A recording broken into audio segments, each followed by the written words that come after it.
ایک زمانے میں ایک جنگل کے کنارے ایک پرانا قلعہ تھا۔ لوگ کہتے تھے اس قلعے کی تیسری کھڑکی کبھی نہ کھولنا، لیکن کسی کو نہیں معلوم کیوں۔ بس یہی سنا تھا کہ جو بھی وہاں گیا واپس نہیں آیا۔ اور اسی گاؤں میں ایک راجہ رہتا تھا۔ راجہ ایک نیک دل انسان تھا اور راجہ کی 3 بیٹیاں تھیں۔ سب سے چھوٹی بہت خاموش، ہمیشہ قلعے کے بارے میں سوال کرتی رہتی۔ ایک رات وہ خاموشی سے اٹھی، کسی کو کچھ بتائے بغیر چپ چاپ محل سے نکلی اور اکیلی قلعے کی طرف روانہ ہو گئی۔ جنگل سناٹا تھا، ہوا بھی نہیں چل رہی تھی، صرف اس کے قدموں کی آواز تھی اور دور وہ قلعے کے اندر داخل ہوئی، اندھیرے راہداریوں سے گزری، نہ کوئی آواز نہ کوئی سایہ، بس دیوار کے آخری کونے میں ایک پرانی سی کھڑکی نظر آئی۔ وہ تیسری کھڑکی تھی۔ وہ کچھ نہیں بولی، نہ روکی نہ پلٹی، بس آہستہ سے اس کھڑکی کے پاس گئی اور کھڑکی کھول کر اندر چلی گئی۔ ایک زمانے میں ایک جنگل کے کنارے ایک پرانا قلعہ تھا۔ لوگ کہتے تھے اس قلعے کی تیسری کھڑکی کبھی نہ کھولنا، لیکن کسی کو نہیں معلوم کیوں۔ بس یہی سنا تھا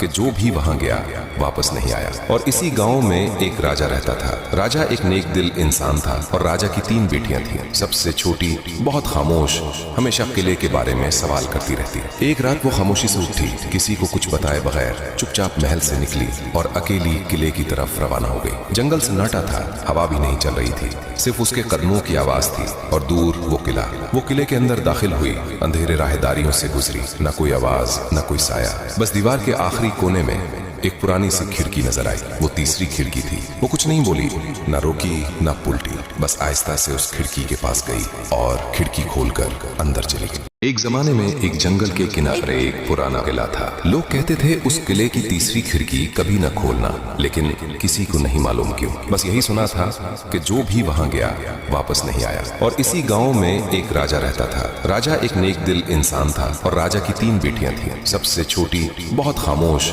ہمیشہ قلعے کے بارے میں سوال کرتی رہتی۔ ایک رات وہ خاموشی سے اٹھی، کسی کو کچھ بتائے بغیر چپ چاپ محل سے نکلی اور اکیلی قلعے کی طرف روانہ ہو گئی۔ جنگل سناٹا تھا، ہوا بھی نہیں چل رہی تھی، صرف اس کے قدموں کی آواز تھی اور دور وہ قلعے کے اندر داخل ہوئی، اندھیرے راہداریوں سے گزری، نہ کوئی آواز نہ کوئی سایہ، بس دیوار کے آخری کونے میں ایک پرانی سی کھڑکی نظر آئی۔ وہ تیسری کھڑکی تھی۔ وہ کچھ نہیں بولی، نہ روکی نہ پلٹی، بس آہستہ سے اس کھڑکی کے پاس گئی اور کھڑکی کھول کر اندر چلی گئی۔ ایک زمانے میں ایک جنگل کے کنارے ایک پرانا قلعہ تھا۔ لوگ کہتے تھے اس قلعے کی تیسری کھڑکی کبھی نہ کھولنا، لیکن کسی کو نہیں معلوم کیوں۔ بس یہی سنا تھا کہ جو بھی وہاں گیا واپس نہیں آیا۔ اور اسی گاؤں میں ایک راجہ رہتا تھا۔ راجہ ایک نیک دل انسان تھا اور راجہ کی 3 بیٹیاں تھیں۔ سب سے چھوٹی بہت خاموش، ہمیشہ قلعے کے بارے میں سوال کرتی رہتی۔ ایک رات وہ خاموشی سے اٹھی، کسی کو کچھ بتائے بغیر چپ چاپ محل سے نکلی اور اکیلی قلعے کی طرف روانہ ہو گئی۔ جنگل سناٹا